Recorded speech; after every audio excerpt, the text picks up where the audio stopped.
पद्म पुरस्कारों की घोषणा हो चुकी है और इस बार भी बिहार के बहुत सारे लोगों को भारत सरकार के द्वारा ये पुरस्कार दिया गया है, जिसमें शारदा सिन्हा को जो है पद्म विभूषण मरणोपरांत, उसके बाद से स्वर्गीय सुशील मोदी जी को पद्म भूषण, सबसे पहले भारत रत्न होता है, फिर पद्म विभूषण होता है, फिर पद्म भूषण होता है और सबसे आखिरी में पद्म श्री होता है। उसके बाद से आचार्य कुणाल किशोर को जो है पद्म श्री मिला है मरणोपरांत। उसके अलावा भी बहुत सारे लोगों को ये सम्मान मिला है, लेकिन सवाल ये है कि आचार्य कुणाल किशोर को जो है पद्म विभूषण क्यों नहीं मिला। ये सबसे बड़ा सवाल जो है सोशल मीडिया पे आज के समय में लोग उठा रहे हैं।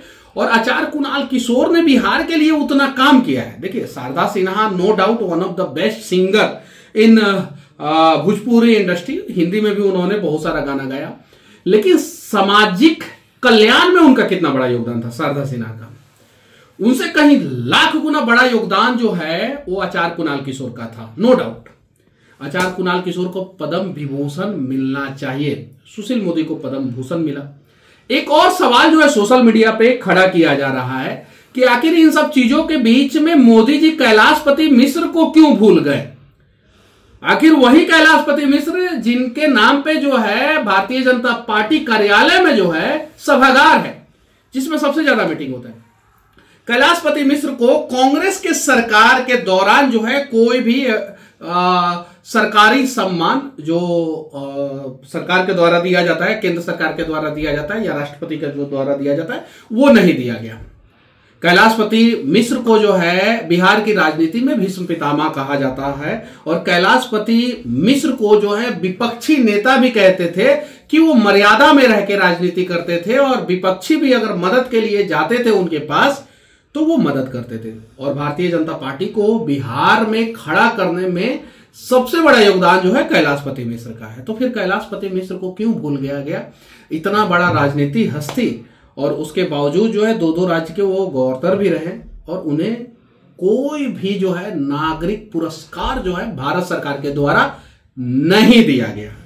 अब कुछ लोग सोशल मीडिया पे ये सवाल कर रहे हैं कि कैलाशपति मिश्र के जात के कारण जो है वो ये सम्मान, उनको नागरिक सम्मान नहीं दिया गया, क्योंकि बिहार में जो है वो सामाजिक समरसता के नाम पे जो है सब चीज को जाति के तराजू पे तौला जाता है। कहा जाता है सोशल इंजीनियरिंग, सामाजिक समरसता, लेकिन तराजू पे जो है वो जात और फिर इधर जो है वोट बैंक और ये सब चीजों को बैलेंस करने का प्रयास किया जाता है।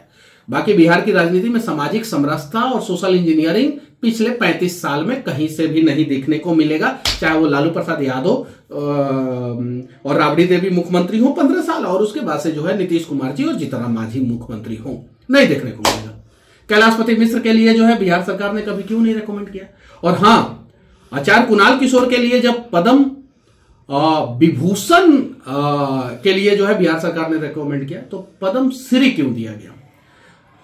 जो नागरिक पुरस्कार होता है जो दिया जाता है भारत सरकार के द्वारा, राष्ट्रपति के द्वारा, उसमें भारत रत्न सर्वोच्च पुरस्कार, दूसरा सर्वोच्च पुरस्कार जो है पद्म विभूषण, तीसरा सर्वोच्च पुरस्कार जो है पद्म भूषण और चौथा सर्वोच्च पुरस्कार जो है पद्म श्री। अगर इन 4 पुरस्कारों में देखा जाए तो सबसे नीचे का पुरस्कार जो है पद्म श्री होता है। हालांकि पुरस्कार को जो है हम ये नहीं कह सकते कि कोई पुरस्कार छोटा होता है या बड़ा होता है, लेकिन सोशल मीडिया है और आधुनिक युग है और यहाँ पे सवाल लोग लगातार कर रहे हैं। आचार्य कुणाल किशोर को पद्म विभूषण मिलना चाहिए था। मैं उनका बहुत बड़ा फैन रहा हूं, इसलिए कि उन्होंने किया है। आज उनके वजह से 9 हॉस्पिटल जो है बिहार में चल रहा है, अनेकों मंदिर जो है बिहार में उनके वजह से बना है, यूनिवर्सिटी बनने वाला है, विराट रामायण मंदिर बन रहा है और मंदिरों की वजह से कितना रोजगार मिलता है और कितना विकास होता है। अगर किसी को इस पर डिबेट करना है तो आ जाए, मैं सेपरेट डिबेट करूंगा कैसे हनुमान मंदिर,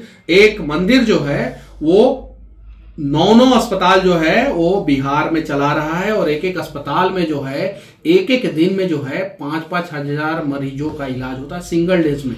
आज के समय में कैंसर का सबसे बड़ा अस्पताल जो है मुंबई में टाटा मेमोरियल है और उसके बाद से पूरे भारत में सबसे ज्यादा कैंसर मरीजों का इलाज जो है महावीर कैंसर संस्थान जो है जो पटना के फुलवारी में है वो कर रहा है। उसके बाद से महावीर नेत्रालय, महावीर वत्सालय, उसके अलावा जो है बहुत सारा अस्पताल। एक बड़ी शख्सियत जो आईपीएस आचार्य कुणाल किशोर हैं, और जब वो आईपीएस थे तो उन्होंने क्या क्या काम किया है बताने की जरूरत नहीं, उसका एक लंबा लिस्ट है। जब उनका देहांत हुआ था उस समय भी बहुत सारे मीडिया वाले और हम लोगों ने भी उस पर जो है बातचीत किया था, और उसके अलावा जो है उनके लाइफ की सारी कहानियां जो है सबके सामने है, खुली किताब की तरह। मैं बस इतना ही कहना चाहता हूं भारत सरकार से और राष्ट्रपति महोदया से कि इस पे तो पुनर्विचार हो नहीं सकता है, जो मिल गया वो मिल गया, बस हम अब इसी से संतोष करेंगे। और एक नाम मैं आप लोगों को बताना चाहता हूं, कैलाशपति मिश्र, जो आप लोगों के लिस्ट से कहीं गायब हो गए हैं, या इरेजर से आप लोगों ने इरेज कर दिया है, या नाखून से मिटा दिया है, या उनके नाम के ऊपर आप लोगों ने व्हाइटनर लगा दिया है, या आप लोगों का चश्मा जो है जब पढ़ते पढ़ते जाता है और कैलाशपति मिश्र का नाम पड़ता है तो आप लोगों का चश्मा पूरी तरीके से धुंधला हो जाता है, तो उसे थोड़ा ठीक करें।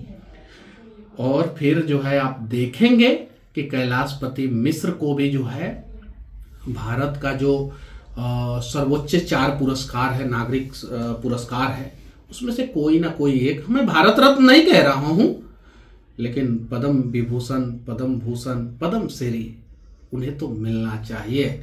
और बस आचार्य कुणाल किशोर जी से अभी तो वो हमारे बीच में नहीं है, बस हम लोग यही प्रार्थना करेंगे कि भगवान जो है उन्हें फिर वापस जो है बिहार की धरती पे भेजे, ताकि जो है बिहार में वो फिर से काम करे जिस प्रकार से उन्होंने काम किया।